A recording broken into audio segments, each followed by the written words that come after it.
Señor, no hay palabras que puedan describir tu grandeza y tu infinito amor.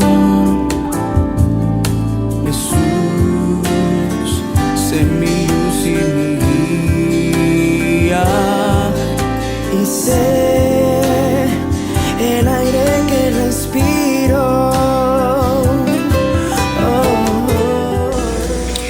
Hola familia, bienvenidos a un tiempo con Dios más. Hoy martes vamos a estar estudiando Números 29 del 12 al 40. El tema es ofrendas para las fiestas, pero estoy llamándolo recordamos el sacrificio. Así que, ¿qué tal si oramos antes de comenzar? Amado Señor, te damos gracias por este tiempo que nos regalas en tu palabra. Oro, Padre Santo, que seas tú hablando el día de hoy, que no sean mis palabras, sino que realmente venga de ti. Padre Santo, perdónanos por nuestras ofensas, ayúdanos a ser reconciliados contigo cada día y a recordar tu sacrificio por sobre todo. En tu nombre, Jesús. Amén. Entonces, Números 29, del 12 al 40, dice lo siguiente. También a los 15 días del mes séptimo tendrán santa convocación. Ninguna obra de siervos harán, y celebrarán la fiesta solemne a Jehová por 7 días. Y ofreceréis en holocausto, en ofrenda encendida a Jehová, en olor grato, 13 becerros de la vacada, 2 carneros y 14 corderos de un año. Han de ser sin defecto. Y las ofrendas de ellos, de flor de harina, amasada con aceite, 3 décimas de efa con cada uno de los 13 becerros, 2 décimas cada uno de los 2 carneros, y con cada uno de los 14 corderos 1 décima, y un macho cabrío por expiación, además del holocausto continuo, su ofrenda y su libación. Esto fue el primer día. El segundo día es lo mismo, pero un becerro menos, en lugar de 13, ahora 12. El día tercero, 11 becerros. El día cuarto, 10 becerros. El día quinto, 9 becerros. El sexto día, 8 becerros. El séptimo día, 7 becerros. Y tal cual como fue en los anteriores días, con los carneros, los corderos y según el número de ellos conforme a la ley. Y un macho cabrío por expiación, además del holocausto continuo con su ofrenda y su libación. El octavo día tendréis solemnidad, ninguna obra de siervos haréis, y ofreceréis en holocausto, en ofrenda encendida de olor grato a Jehová, un becerro, un carnero, 7 corderos de un año sin defecto, sus ofrendas y sus libaciones con el becerro, con el carnero y con los corderos, según el número de ellos conforme a la ley. Y un macho cabrío por expiación, además del holocausto continuo con su ofrenda y su libación. Estas cosas ofreceréis a Jehová en vuestras fiestas solemnes, además de vuestros votos y de vuestras ofrendas voluntarias para vuestros holocaustos y para vuestras ofrendas y para vuestras libaciones y para vuestras ofrendas de paz. Y Moisés dijo a los hijos de Israel conforme a todo lo que Jehová le había mandado. Entonces, lo que acabamos de leer es una de las fiestas que Dios estaba imponiendo que se iban a celebrar desde ahora en adelante al pueblo de Israel.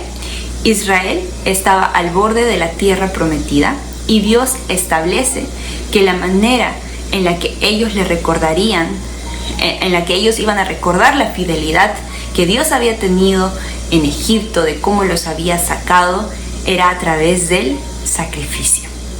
Entonces, vemos una descripción de lo que se llama la fiesta de los tabernáculos o el Sukkot, la cual conmemora cómo Israel había estado 40 años en el desierto habitando, como dice, en tiendas o tabernáculos, tiendas de acampar. Entonces ellos también estarían estos 7 días en tiendas, recordando así la presencia y la protección de Dios mientras ellos vagaron en el desierto. Entonces, con esta fiesta, Dios quiere que recuerden. Y lo mismo aplica para nosotros. Dios quiere que nosotros también recordemos su fidelidad. Recordar cómo Él nos sacó de nuestro Egipto personal. Es decir, nuestro lugar de esclavitud al pecado. y también recordar su bondad, su protección, agradecerle, incluso por aquella providencia invisible, su protección, su mano que nos protege invisiblemente. Y recordar, ciertamente, que aunque acabemos cientos de miles de costosos sacrificios, que estos sacrificios no fueron suficientes para quitar el pecado del mundo. Exactamente, cada año se mataban 1086 corderos, que son el elemento principal de los sacrificios, que hacen una ilusión o una imagen de lo que sería el sacrificio de Jesús, porque Él es el cordero que quita el pecado del mundo. Después tenemos 113 becerros, 32 carneros, más de 1 tonelada de harina y alrededor de 1000 botellas de vino y de aceite. Entonces, en realidad era un costoso sacrificio el que estaba pidiendo Dios aquí. Pero recordamos una vez más en Hebreos 10. ¿Qué nos dice Hebreos 10? Hebreos 10 nos dice que el sacrificio de Jesús, una vez y para siempre, fue suficiente para quitar el pecado de la humanidad. Este de aquí era un sacrificio que se hacía para recordar, pero también había muchos sacrificios para perdonar, cubrir los pecados del pueblo de Israel. Pero ninguno de esos sacrificios súper costosos fue suficiente. Solo el sacrificio de Jesús. Hebreos 10, 1 al 4 dice lo siguiente. Porque la ley, teniendo la sombra, o sea, lo que estamos viendo ahorita es una sombra, de los bienes venideros, de lo que vendría, no es la imagen misma de las cosas. Nunca puede, por los mismos sacrificios que se ofrecen continuamente cada año, hacer perfectos a los que se acercan. De otra manera cesarían de ofrecerse, pues los que tributan este culto, limpios una vez, no tendrían ya más conciencia de pecado. O sea, estos, ¿por qué se ofrecen cada año? Porque cada año necesitan renovar esta limpieza, porque no son capaces de hacer a los que sacrifican perfectos. Pero en estos sacrificios, cada año se hace memoria de los pecados, se recuerda, porque la sangre de los toros y de los machos cabríos no puede quitar los pecados. Por lo cual, entrando en el mundo, dice, sacrificio y ofrenda no quisiste, mas me preparaste cuerpo. Y leemos ahora el versículo 11 y 12 de Hebreos. También dice lo siguiente. Ciertamente todo sacerdote está día tras día ministrando y ofreciendo muchas veces los mismos sacrificios que nunca pueden quitar pecados. O sea, los sacrificios que están ofreciendo estos sacerdotes no quitan el pecado. Pero, ¿qué sí quita el pecado? Y aquí viene en el versículo 12 el gran pero. Pero Cristo. Pero Cristo, habiendo ofrecido una vez para siempre un solo sacrificio por los pecados, se ha sentado a la diestra de Dios. Versículo 14. Porque con una sola ofrenda hizo perfectos. ¿Quién sí nos hace perfectos? El sacrificio de Cristo. Hizo perfectos para siempre a los santificados. ¡Wow! Solamente el sacrificio de Cristo fue suficiente. La ley es como un espejo que nos muestra nuestra incapacidad para acercarnos a Dios por nuestros propios méritos, por nuestros propios sacrificios, por nuestras propias obras. La ley por eso no nos puede salvar. Por eso el sacrificio nuestro no es suficiente para quitarnos el pecado y hacernos perfectos. No es por obras para que nadie se gloríe, solamente es por gracia. La pregunta es, ¿esto significa que no debemos sacrificarnos? Y la respuesta la encontramos en Romanos 12, ¿ok?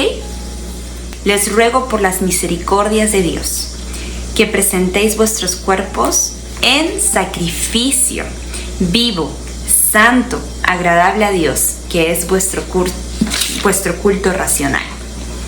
Entonces, esto que acabamos de decir, que los sacrificios de múltiples toros, cabríos, corderos, no es suficiente para salvarnos, ¿significa que no debemos sacrificarnos ya en el nuevo pacto? No. Eso significa que nuestro sacrificio no es para ganarnos la salvación, sino es una muestra de nuestra gratitud por la salvación que ya se nos ha entregado gratuitamente para que nosotros podamos tener purificación de pecados, podamos ser hechos perfectos. Gratuitamente para nosotros, pero que le costó todo a Jesús porque Él tuvo que derramar su sangre preciosa. Entonces quiero meditar en 5 verdades o factos, como dirían mis amigos, sobre el sacrificio para los hijos de Dios que vivimos en el nuevo pacto. El primero es que es un sacrificio vivo, significa que es activo, significa que hace la voluntad de Dios. Si volvemos a Hebreos un ratito, Hebreos 10, del 6 a 7, dice: holocaustos y expiaciones por el pecado no te agradaron. Entonces dije: he aquí que vengo, Dios, para hacer tu voluntad. Esto es en realidad una referencia a lo que Jesús dijo, ¿no? No se haga mi voluntad, sino la tuya. La voluntad de Jesús era hacer ese sacrificio vivo. Pero también lo mismo aplica para nosotros el día de hoy. Señor, tú no quieres los sacrificios que pueda hacer, las apariencias que pueda entregar. Tú quieres que haga tu voluntad. Entonces, el primero es que los sacrificios son vivos y significan hacer la voluntad de Dios. El segundo es que el sacrificio nace del agradecimiento. El propósito de Dios instaurando todas estas fiestas y esta fiesta de los tabernáculos era ayudarles a recordar y a ser agradecidos. Dios quiere que recuerdes su fidelidad y seas agradecido continuamente, porque Él sabe que la raíz de la ansiedad, de la preocupación, de todas estas cargas son falta de agradecimiento. Entonces, vivir con constante contentamiento en nuestro corazón y agradecimiento por sus bendiciones es algo que le agrada. Nace del agradecimiento. El tercer punto es que el sacrificio es adoración. Adoración no solo se trata de cantar alabanzas o tocar instrumentos y contemplar la hermosura de Dios, que también es precioso, pero la adoración va mucho más que eso.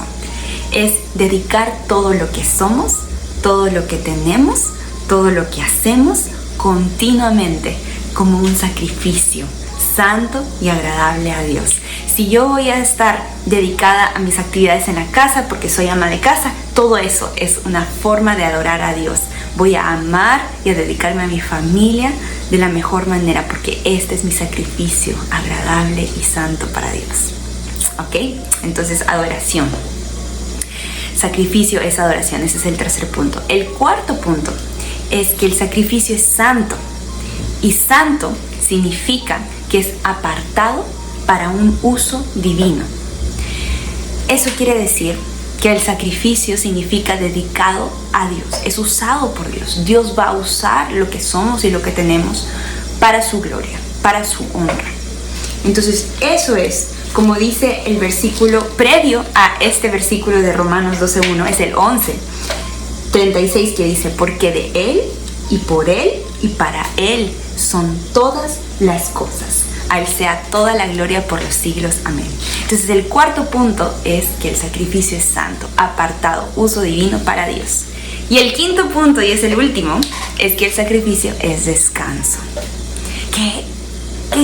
¿Qué estás diciendo, Yesmi? ¿Cómo que el sacrificio es descanso? Quiero que volvamos a leer Números, porque aquí vemos una verdad muy importante. Que descansar también es hacer la voluntad de Dios. Números, lo que acabamos de leer en el versículo 7 dice: ninguna obra haréis y ofrecerás en holocausto a Jehová. O sea, no vas a hacer nada y vas a ofrecer el holocausto a Dios. Y en el versículo 35 lo repite: ninguna obra de siervo haréis y ofreceréis en holocausto, en ofrenda encendida a Jehová, bla, bla, bla. Pero dice: descansa y me ofreces el sacrificio. Descansa y me ofreces el sacrificio. El descanso también, porque yo entiendo que en nuestro ajetreo del día a día, a veces descansar realmente se siente como un sacrificio a Dios. Dios, tengo que hacer tantas cosas, tengo que servir en la iglesia, en el ministerio, que no sé qué. Pero Dios quiere que obedezcas su mandato de descanso también. Y bueno, y esto es lo que hemos visto en Números, pero esto también es respaldado en el Nuevo Testamento. Y por eso quiero que leamos Hebreos 4:7. Rapidísimo. Dice: si oyeres hoy su voz, no endurezcas vuestros corazones. Hebreos 4:10-11 dice: porque el que ha entrado en su reposo, también ha reposado de sus obras, como Dios de las suyas. Recuerden que Dios descansó el séptimo día. En el versículo 11 dice: procuremos pues entrar en aquel reposo para que ninguno caiga en semejante ejemplo de desobediencia. ¿Qué está diciendo aquí? Procuremos, tiene que ser intencional. El reposo también es activo, es intencional. Necesitas procurar entrar, porque es fácil dejarse llevar por la presión del mundo de que tenemos que estar en constante actividad, que tu valor y tu identidad está basado en cuán productivo eres. Y eso no le agrada a Dios. Dice: si no caes en un ejemplo de desobediencia. Es más, aquí Dios nos habla del reposo nomás, pero en el Antiguo Testamento Dios era mucho más radical. Descanso al séptimo día, descanso al séptimo año. O sea, 6 años trabajas y 1 año te da sabático. Así era anteriormente. Entonces hay que ser obedientes cuando Dios nos dice que descansemos también. Eso también es presentar nuestro cuerpo como un sacrificio vivo a Dios. Y con esas 5 cosas les dejo, familia. El primero es que el sacrificio es vivo, nace del agradecimiento, es adoración, es santo y es descanso. Así que oramos para terminar. Amado Señor, te damos gracias por este devocional que nos regalas el día de hoy. De verdad queremos entrar en tu descanso, Señor. Queremos entregarte nuestras vidas como agradecimiento, Señor, por tu sacrificio perfecto en la cruz, suficiente para limpiarnos de toda nuestra maldad y hacernos perfectos, Padre Santo. Te amamos y te adoramos y oramos esto en tu nombre. Amén. Amén, familia. Hasta la próxima. Señor, no hay palabras que puedan describir tu grandeza y tu infinito amor.